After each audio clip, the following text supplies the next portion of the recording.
Түркияда демалып жатқан Қайрат Нұртас пен Жұлдыз Әбдікәрімова уақытты босқа өткізбей түрлі қызықты видеолар түсіруде. Ерлі-зайыптының соңғы жариялаған бейне жазбасы бірден ел талқысына түсті. Бірі оны әзіл ретінде қабылдаса, енді бірі шошып кеткен.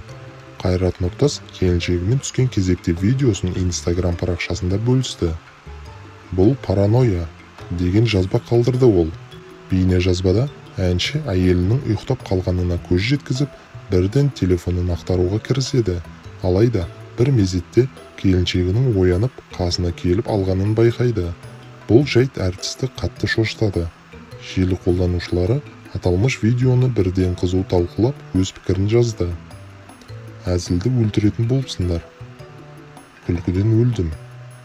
Сіздерді бірге көрсем қуанамын. Қатырасыздар. Шынымен осылай ғой. 10 рет қайта қарап жатырмын. Ажыраспаңыздар.